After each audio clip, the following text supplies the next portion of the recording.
Welcome friends to this new video of Sapphire Talks English. In this video we shall discuss about new data centers that are being opened in India. So friends, on 21st July 2026 in the morning, as per my usual practice, I was going through the Economic Times and I came across an interesting article which said that TCS is going to be hosting data centers for OpenAI, that is the company which runs ChatGPT, in Pune and in Vizag. Now that caught my interest and I felt that I should do some more research on this topic and get in front of you a total picture about how the data center scene is looking in India. So based on that, I have done some research and I have brought a small presentation in front of you. I'll also first tell you friends why data centers are really important. Friends, hosting data centers on Indian soil is now not just about real estate and servers. It is about data sovereignty and data control. When AI and cloud infrastructure sits in India, it becomes far easier for our regulators and companies to enforce data protection rules, manage security risks, and keep critical digital assets under Indian jurisdiction. This reduces dependence on foreign data centers and foreign legal regimes. Secondly, in the global AI race, computing is becoming a strategic asset as much as semiconductors and energy. Countries that can host large scale AI data centers now gain influence over how AI models are trained, developed and governed. So by building meaningful capacity here in India, India strengthens its position in the global digital order and reduces exposure to external choke points or geopolitical pressures. Thirdly, India's geography and connectivity also matter. Major cable landing points in Mumbai and Chennai, combined with growing hyperscale campuses, are making India an attractive node for the Indo-Pacific network for global cloud and AI workloads. So friends, when we talk about data centers in India, we are talking about national security, economic sovereignty, strategic relevance in the global tech landscape. So this is the reason why this topic caught my particular attention. And friends, I can say with some degree of confidence that if we continue hosting these kind of data centers in India, India will become the same thing for data centers as China is for rare earth minerals. So now friends, let's zoom into the India-wide picture first. For 2026 alone, industry reports indicate that the total data center capacity in major cities is set to grow by nearly 30%, with roughly 500 megawatts of new supply coming online. Cumulative investment commitments already stood at 126 billion as of the end of 2025, and in 2026 commitments are expected to cross 180 billion. Now friends, this is a substantial addition of roughly say about $54 billion. By the end of this year, the installed capacity is projected to reach 1.7 to 2 gigawatts. So over the next 5 years, the pipeline is going to be even more substantial. Announced projects worth roughly 60 to 70 billion. Large hyperscale and joint venture investments underpin a major multi-hundred billion dollar build out right up to 2030-2031.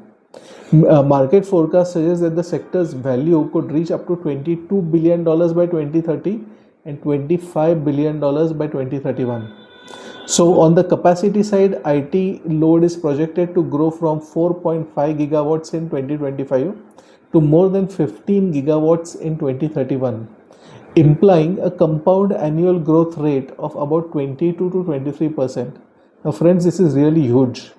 In simple terms, this means that India is moving from a supportive data center market to a globally significant AI and cloud infrastructure hub within this decade itself. Now let's see who all is coming to India and they are coming from where. On the global side, we can see major hyperscalers and specialized operators committing very huge sums. Google, together with Adani, has formed a multi-billion-dollar alliance to develop cloud regions across Bangalore, Delhi NCR, Mumbai. AirTrunk, that is an Australian data center operator, has announced a $21 billion investment in Maharashtra and a broader 30 billion investment plan for all over India, targeting around 5 gigawatt of capacity by 2030. Reliance Industries has also outlined roughly $30 billion plan with a 3 gigawatt facility near Nagar which would be one of the largest data center investments announced anywhere. AWS, Microsoft, and Google together are directing more than $15 billion in Mumbai, Chennai, Hyderabad. Alongside them, Indian operators such as Adani Connex, Controlis, STT, GDC, Yota, Nextra, Sifi, Ragbank, Pi data centers, and others are expanding capacity aggressively. Their footprints span Mumbai, Navi Mumbai, Chennai, Hyderabad, Bangalore, Pune, and increasingly other tier 2 cities. Geographically, Mumbai still accounts for almost half of the current capacity. Chennai is second at about 18% capacity, anchored by submarine cable landings. But growth is now spreading to Hyderabad, Bangalore, Pune, and tier 2 cities like Vizag, Patna, Bhopal, Jaipur, and Kochi. So this is creating a multi-node, multi-region architecture rather than a single city concentration. Now let's understand what these data centers actually do for the districts and cities that host them. Firstly, employment. Industry estimates suggest that India's data center boom could create nearly 100,000, that is 1 lakh, skilled engineering and operation jobs by 2030. These roles span electrical and instrumentation engineers, network and security specialists, facility managers, AI infrastructure professionals. Now, beyond direct jobs, there are significant indirect employment opportunities in construction, logistics, security, housekeeping, and ongoing maintenance. Secondly, the local vendor ecosystem also benefits substantially. Civil contractors, electricians, HVAC vendors, specialized cooling and liquid cooling suppliers, and logistic providers all gain from substantial capital expenditure and ongoing operation spending. As racks become denser and GPU clusters expand, even specialized niches like liquid cooling and high capacity power systems become new business opportunities for local firms. Thirdly, infrastructure uplift. Large data centers often anchor power reliability, fiber networks, better roads, hopefully, and sometimes dedicated renewable power purchase agreements. These improvements can spill over to nearby industrial parks, commercial zones, residential areas, making the whole region even more attractive for investments. Now, finally, there are fiscal and skill effects also. Higher local tax base, rising land value, increased demand for upskilling in electrical, instrumentation, network, and AI infrastructure creates a durable cycle of talent development and revenue generation for the host district. So now let's look at Vizag and Pune, which actually attracted my interest and made me prepare this story for you. In Vizag's Anna Kapali district, the Andhra Pradesh government has given around 200 acres to TCS. This is significant because Google is already building a 1 gigawatt hyperscale data center in the same district. Put together, these moves position Anna Kapali as a multi-operator AI corridor with large land banks, power planning, and cluster economics which can support phased expansion over many years.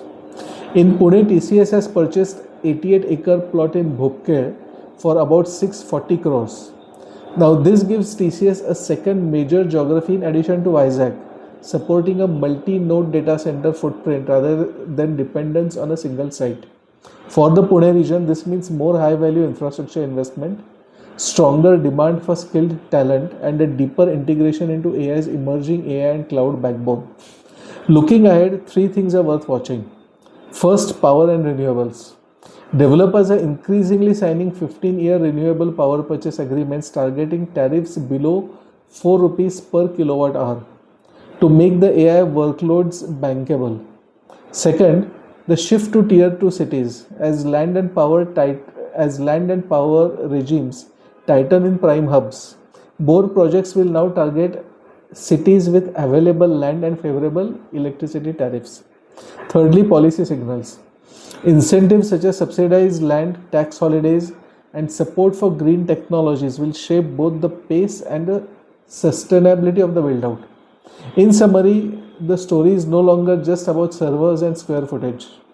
It is about India's strategic positioning in the global AI economy, a multi-$100 billion investment wave, and tangible local benefits for jobs, infrastructure, and skills.